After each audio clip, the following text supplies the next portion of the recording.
Hello बच्चों, इस video के अंदर हम रेस्पिरेशन चैप्टर के क्वेश्चन आंसर्स करेंगे। तो क्वेश्चन नंबर 1 है, why does an athlete breathe faster and deeper than usual after finishing the race.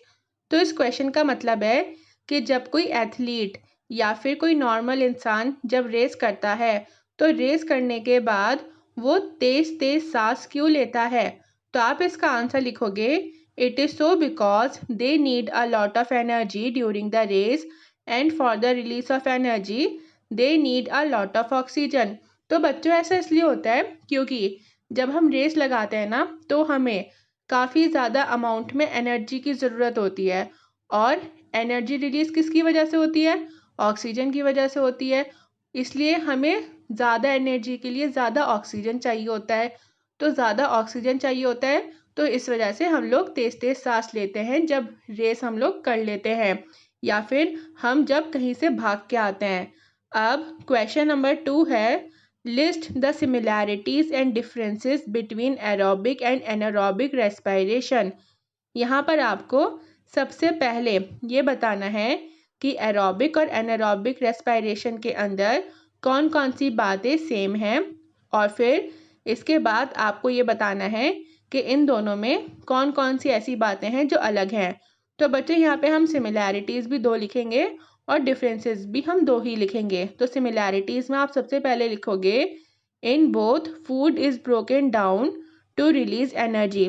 तो एरोबिक रेस्पिरेशन और एनारोबिक रेस्पिरेशन दोनों में जो फूड होता है ना वो ब्रेक हो जाता है और एनर्जी रिलीज होती है। अब सेकंड पॉइंट आप लिखोगे, both takes place inside the cells. Aerobic respiration और एनारोबिक दोनों ही सेल्स के अंदर होती हैं। ये तो सिमिलैरिटीज़ हो गई। अब डिफरेंसेस आप लिखोगे, एरोबिक में takes place in the presence of oxygen.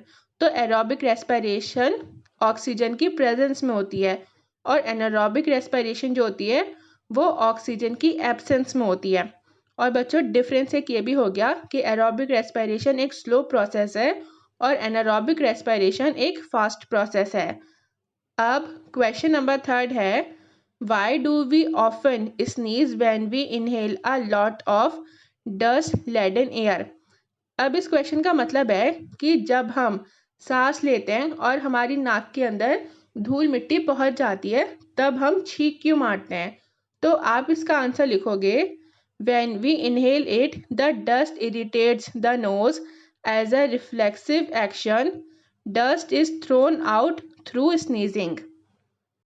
तो बच्चों जब हम धूल मिट्टी सांस के ज़रिए अंदर लेते हैं ना तो जो धूल मिट्टी होती है वो क्या करती है, मतलब जो डस्ट होती है वो क्या करती है, वो हमारी नोज़ को इरिटेट करती है। तो जब नोज़ में इरिटेशन होती है तो हमें स्नीजिंग आती है, ठीक है। और फिर जब हमें स्नीजिंग आती है मतलब जब हम स्नीज़ करते हैं तो क्या होता है कि जो डस्ट होती है वो बाहर वापस निकल जाती है।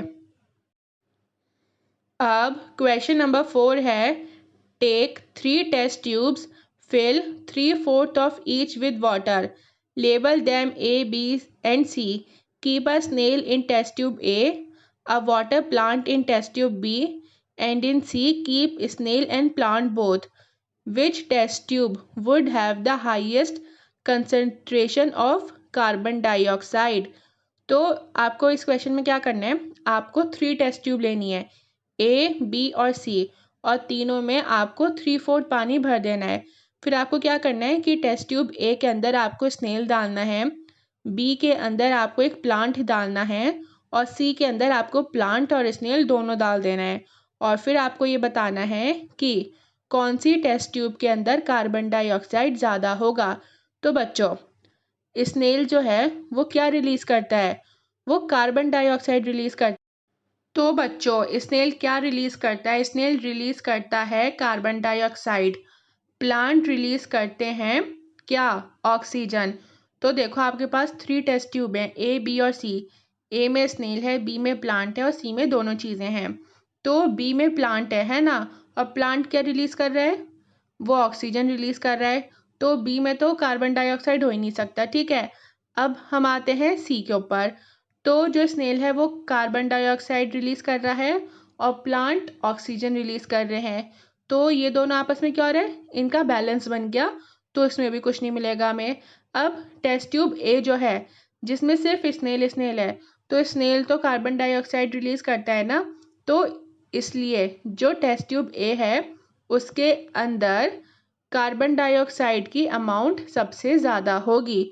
तो आप इस क्वेश्चन का आंसर लिखोगे, snail releases carbon dioxide and plants releases oxygen, so test tube A will have highest amount of carbon dioxide.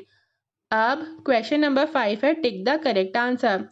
Part A है, in cockroaches air enters the body through. तो बच्चों कॉकरोचेस के अंदर air कहाँ से enter होती है body में, वो होती है स्पाइरिकल से। ओके। अब बी है, during heavy exercise we get cramps in the legs due to the accumulation of. तो इसका मतलब है कि जब हम ज़्यादा एक्सरसाइज कर लेते हैं तब हमारे पैरों में दर्द होता है। तो वो क्यों होता है, तो वो बच्चों लैक्टिक एसिड फॉर्म होता है हैवी एक्सरसाइज के बाद, इस वजह से हमारे पैरों के अंदर दर्द होने लगता है। पैरों क्या, हमारी पूरी बॉडी में ही लैक्टिक एसिड की वजह से दर्द होने लगता है। अब सी है, normal range of breathing rate पर minute in an average adult person at rest is. तो इसका मतलब है कि ब्रीथिंग रेट एक नॉर्मल इंसान के अंदर जब वो आराम कर रहा है तो 1 मिनट में कितनी है, तो वो है 15 to 18। ओके। अब डी है, ड्यूरिंग एक्सलेशन द रिब्स।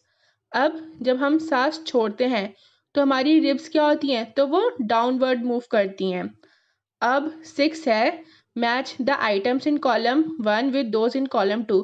तो बच्चों यहाँ पे आपको कॉलम 1 को कॉलम 2 से मैच करना है, लेकिन ये तो आप अपनी बुक में कर लोगे, लेकिन मैंने ना यहाँ पे कॉलम ए के सामने कॉलम 2 के आंसर्स मतलब लिख दिए हैं मैंने, यहाँ पे मैंने मैच नहीं करे, यहाँ पे मैंने डायरेक्ट आंसर लिख दिए हैं। तो ईस्ट को आप मैच करोगे अल्कोहल से, डायफ्राम को आप मैच करोगे चेस्ट कैविटी से, स्किन को आप मैच करोगे अर्थवॉर्म से, लीव्स को आप मैच करोगे स्टोमेटा से, फिश को आप मैच करोगे गिल से, और फ्रॉग को आप मैच करोगे लंग्स एंड स्किन से। अब 7 है, mark T if the statement is true and F if it is false.